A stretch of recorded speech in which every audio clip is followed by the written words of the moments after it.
আর কয়লা চাকরি চুরির পর এবার মাটি চুরিতেও নাম জানানো অভিষেক বন্দ্যোপাধ্যায়। প্রায় ৩০০ কোটি টাকার মাটি চুরির অভিযোগ এবং তাতেও নাম জড়িয়েছে অভিষেক বন্দ্যোপাধ্যায়। সেই সঙ্গে অভিষেক বন্দ্যোপাধ্যায়ের পিএ সুমিত রায়, যার খোঁজ করছে পুলিশ, সেই সুমিত রায়ের বিরুদ্ধেও মাটি চুরির মামলা দায়ের হয়েছে।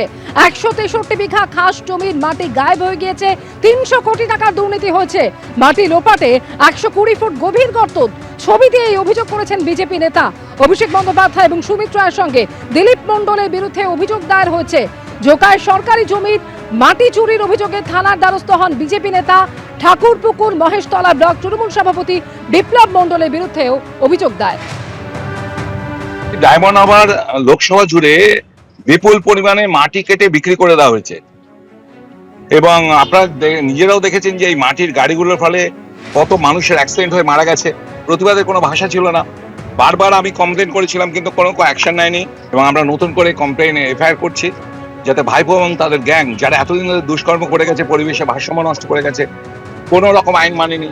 সে ফিশারিজ অ্যাক্ট হোক, ডেয়ারি ফার্মস অ্যাক্ট হোক, মিনারেলস অ্যাক্ট হোক, এবং সরকারি জমির মাটি কেটে যেভাবে সারদাতা আপনারা দেখেছেন যে সুপ্রিম কোর্টের নির্দেশ ছিল, আমাদের প্রায় ৪০০-৪৫০ কোটি টাকার মাটি বিক্রি করে দিয়েছে ভাইপো এবং তার বাহিনী। ঠিক একই রকম ভাবে মেট্রো রেল, সেই মেট্রো রেলের কারশেড যেখানে রয়েছে, সেই কারশেডের পেছনের জায়গা থেকে সেখান থেকে পুরো জমিটা পুরো কেটে ওরা বিক্রি করে দিয়েছে প্রায় হচ্ছে ১৬৩ বিঘা। ফলে প্রায় ৩০০ কোটি টাকার উপরে এই মাটি বিক্রি হয়েছে। যে খবর আপনাদের জানাচ্ছি, চাকরি এবং কয়লা চুরির পর এবার মাটি চুরিতেও নাম জড়িয়েছে অভিষেক বন্দ্যোপাধ্যায়ের। এই নিয়ে মামলা দায়ের হচ্ছে। ৩০০ কোটি টাকার মাটি চুরিতেও নাম জড়িয়েছে অভিষেক বন্দ্যোপাধ্যায়ের। অভিষেক বন্দ্যোপাধ্যায় শুধু নয়, তার পিএ সুমিত রায়, যার খোঁজ করছে জমি জালিয়াতি মামলায় পুলিশ, সেই সুমিত রায়ের বিরুদ্ধেও মাটি চুরির মামলা দায়ের হয়েছে। ১৬৩ বিঘা খাস জমির মাটি গায়েব, ৩০০ কোটি টাকার দুর্নীতির অভিযোগ। মাটির ওপাটে ১২০ ফুট গভীর গর্ত, ছবি দেখিয়ে এই অভিযোগ করেছেন বিজেপি নেতা।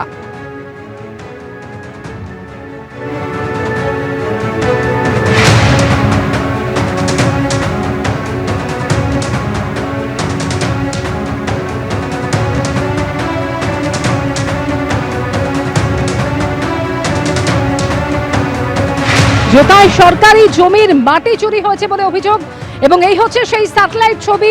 এই স্যাটেলাইট ছবি দেখিয়ে এই অভিযোগ করেছেন বিজেপি নেতা। তৈরি হয়েছে বিশাল জলাশয়, এলাকা জুড়ে ক্রমাগত পরিবর্তন হয়েছে এলাকার ভূমিরূপ, তৈরি হয়েছে বিশাল জলাশয় এবং এলাকা জুড়ে এখন শুধুই জল। ঠিক এই জায়গা থেকেই মাটি চুরি হয়েছে এই অভিযোগ করা হচ্ছে। ২০১৭ সালের ৭ই নভেম্বর যেখানে খাস জমি ছিল, সেই খাস জমির মাটি কেটে তা বিক্রি করা হয়েছে। প্রায় ৫৪ একর জমি ছিল। ২০১৭-১৮তে কি পরিস্থিতি ছিল সেই ছবি তুলে ধরছি। স্যাটেলাইটের মাধ্যমে ধরা পড়া সেই ছবি, যেখানে খাস জমি ছিল, খাস জমির মাটি কেটে তা বিক্রি করা হয়েছে বলে অভিযোগ। প্রায় ৫৪ একর জমি ছিল।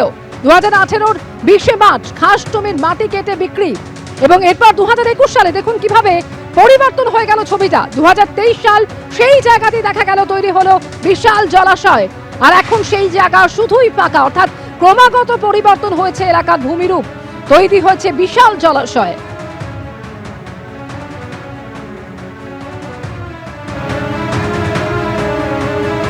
এবিপি আনন্দ, এগিয়ে থাকে, এগিয়ে রাখে।